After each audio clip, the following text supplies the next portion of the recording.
Bilakah berlakunya perang Uhud? Berlakunya perang Uhud pada 7 hari bulan Syawal. 7 hari bulan Syawal pada tahun ketiga Hijrah.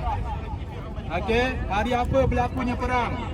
Berlakunya perang hari Sabtu. Hari Sabtu berlaku perang. Jadi, berapa bilangan? Bilangan daripada pihak musyrikin Mekah berapa? 3,000 orang. 3,000 orang lelaki bercampur dengan orang kulit hitam Habsyi, orang kabilah Arab, bukan setakat orang musyrikin Mekah. Orang yang sekitar Mekah gabung sekali. Orang Habsyi ni orang kulit hitam negro tu. Ni gagah tu. Lepas tu 3,000 orang campur dengan perempuan. Perempuan berapa orang? Perempuan tu adalah sebagai penari, memberi kata-kata semangat. Apa perempuan ni joget-joget kan? Dia bagi sebab apa? Mereka confident menang. Mereka yakin mereka menang. Sebab apa? 3,000 orang dengan kelengkapan yang cukup. 200 baja besi, berapa ekor kuda, maknanya banyak bilangan dengan senjata yang lengkap. Maka mereka telah confident, mereka balas dendam sebab mereka kalah ketika perang Badar. Mereka pergi perang Uhud ni untuk balas dendam. Ketika jadi datang Uhud ni atas balas dendam. Mereka yang mulakan. Nabi SAW tak terfikir nak ajak perang. Mereka datang, maka mereka telah berjaya. 3,000 orang kumpul, maka 15 orang perempuan yang memberi kata-kata semangat. Apabila dalam perjalanan, mereka berjalan sampaikan satu tempat. Pernah dengar tak nama Abwa? Abwa ni adalah kubur ibu Nabi. Abwa ni adalah tempat Siti Aminah radhiyallahu anha dikebumikan. Apabila tentera musyrikin Mekah lalu dekat kawasan tu, isteri kepada Abu Sufyan bin Harb, siapa dia? Hindun. Hindun dia telah kata berhenti sekejap. Maka apabila suami dia kata, "Buat apa berhenti sini? Kita korek balik kubur ibu Muhammad. Dia benci sangat dengan Nabi. Kita korek, kita nak bagi penghinaan pada dia." Maka Abu Sufyan masa tu tak Islam lagi. Dia kata, "Jangan buat pasal. Jangan cari nahas. Kalau kita buat macam tu, kita telah menjadikan satu kemarahan bukan setakat orang Islam, tetapi telah menjadi satu kemarahan bagi masyarakat Arab, satu akhlak yang tak bagus." Maka Abu Sufyan kata tak jadi. Maka sekadar lalu saja. Perancangan isteri pada Abu Sufyan nak gali balik, nak hina Nabi, tetapi tak jadi. Okey, jadi apabila dia jalan perjalanan, tahu tak daripada Mekah ke Madinah berapa jauh? 500 meter. Perjalanan bukan 500 meter, 500 kilometer. Perjalanan ambil masa 3 hari. Jadi pergi daripada apa? Hari Jumaat, hari Khamis, hari Rabu. Rabu mereka dah bertolak daripada Mekah. Rabu, Khamis, Jumaat. Apabila sampai sudah, dia sampai dekat sempadan Uhud.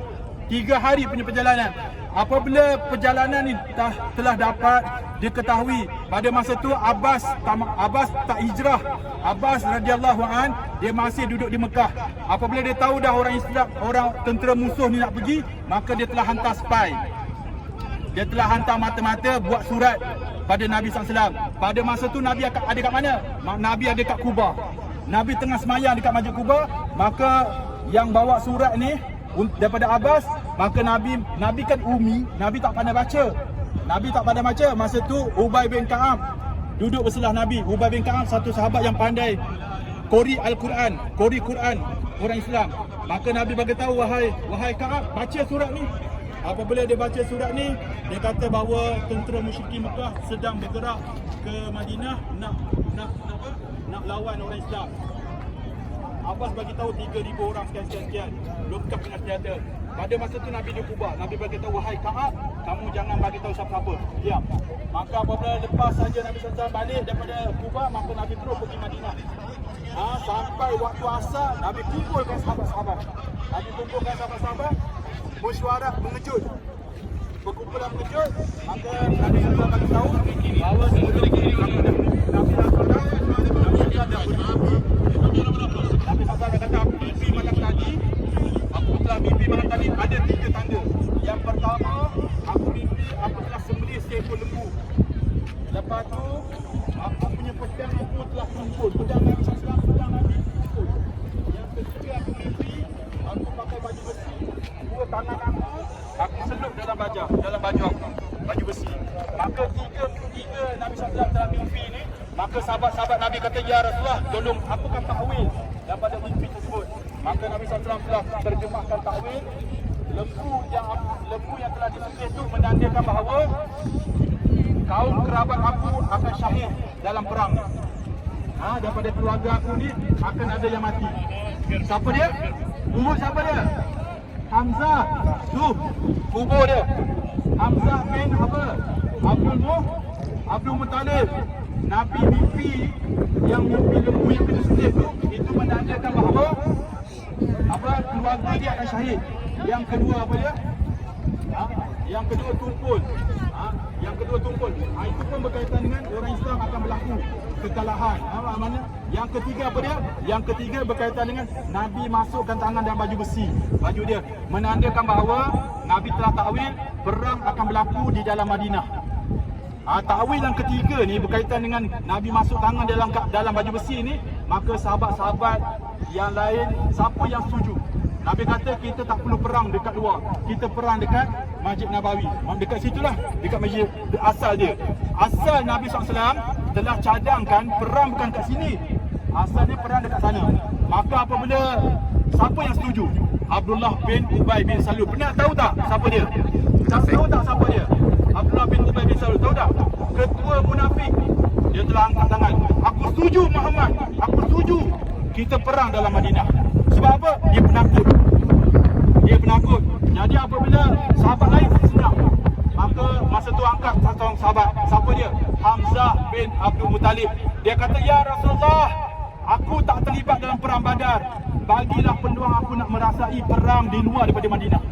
Maka Hamzah tekan sangat pada Nabi. Ya Rasulullah, kami di kalangan kami ni ada yang tak pergi perang Badar. Bagilah peluang dekat kami supaya kami dapat pergi perang. Perang yang luar daripada Badar, perang yang luar daripada Madinah. Apabila bapa saudara dia sendiri tekan supaya jangan perang dekat Madinah, pada masa tu Nabi SAW tak cakap apa-apa. Nabi SAW lepas saja Hamzah cakap macam tu, Nabi terus masuk bilik. Yang kita hari ni kan nampak Raudah tu kan. Kita nampak makam Nabi. Nabi masuk bilik, tak keluar. Maka sahabat-sahabat yang lain dia kata, wahai Hamzah, sebab kamu Nabi dah merajuk, sebab kamu Nabi dah berasa hati. Maka Nabi lama dah tak keluar daripada bilik. Sahabat-sahabat lain semua dah sedih, dah menangis. Ada sahabat Nabi menangis.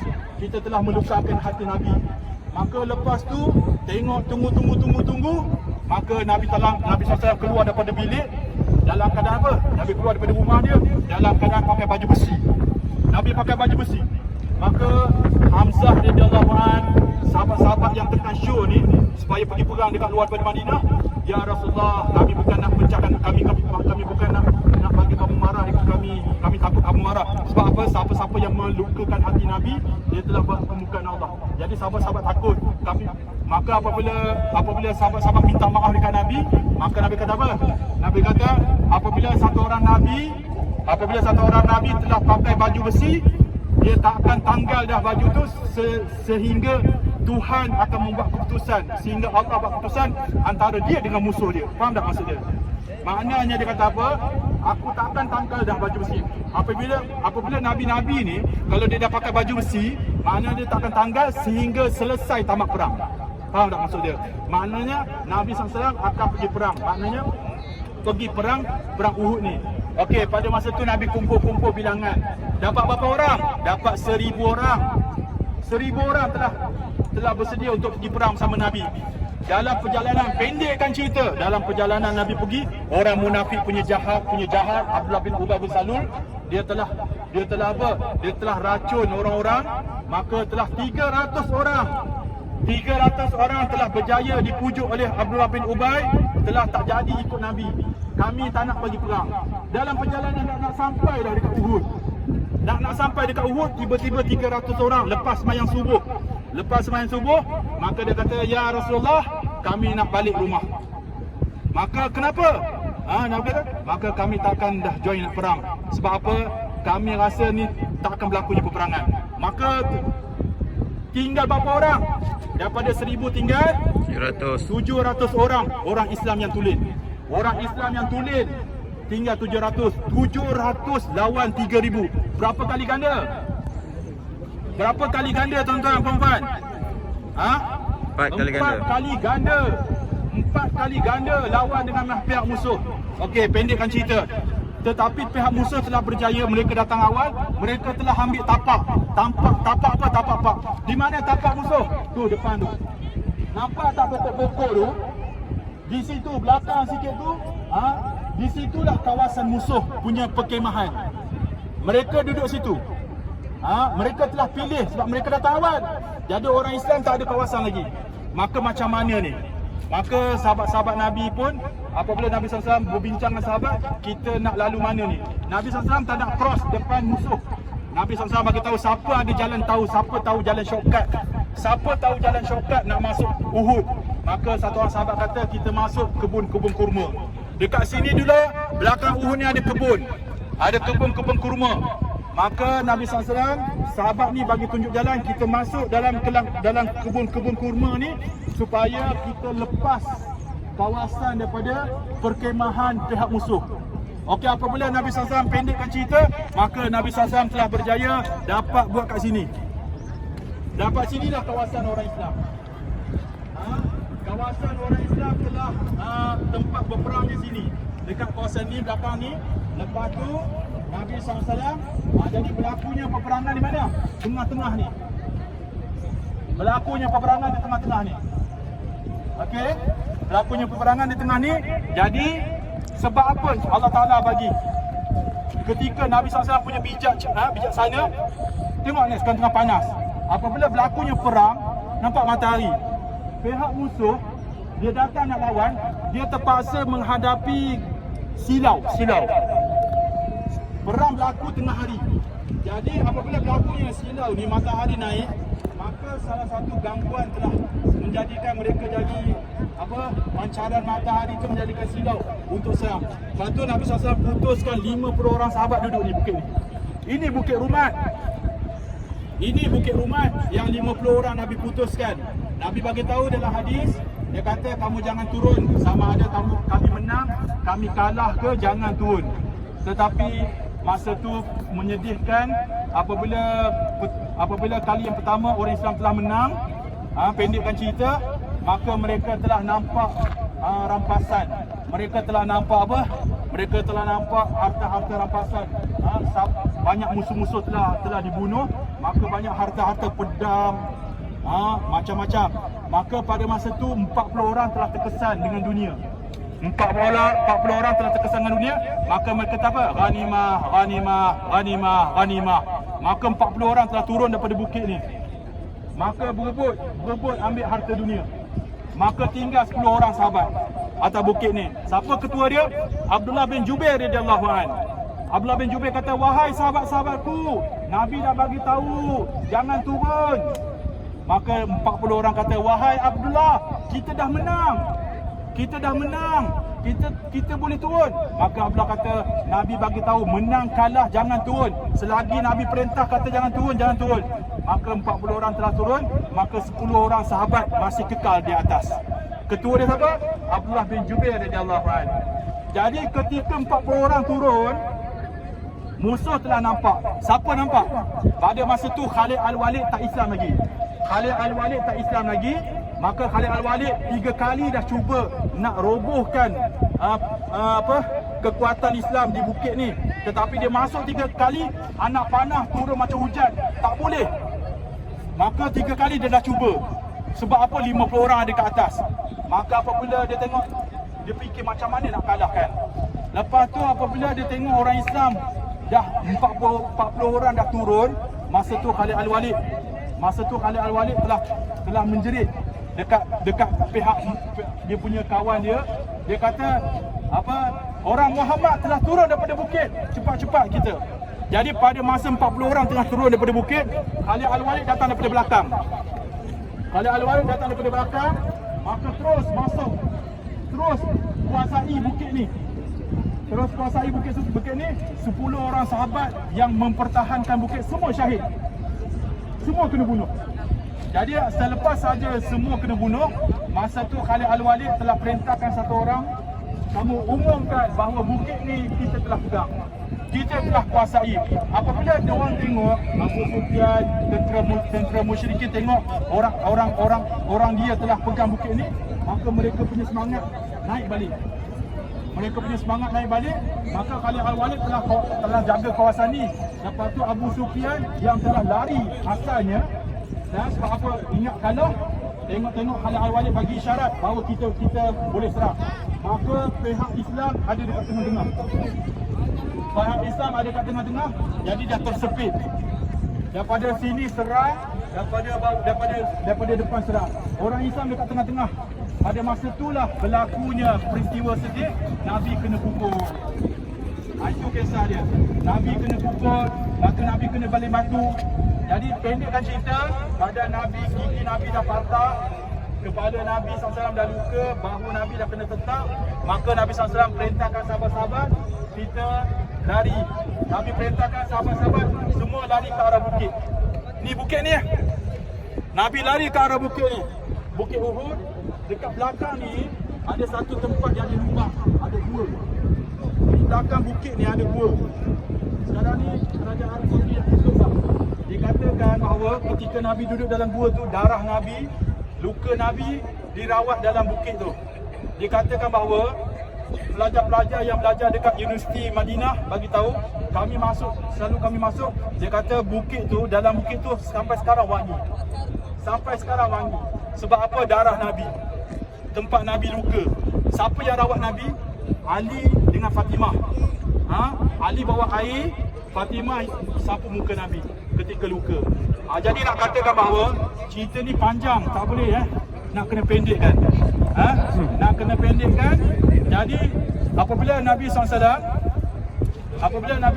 dah sampai tahap macam tu, Nabi perintahkan sahabat lari arah bukit.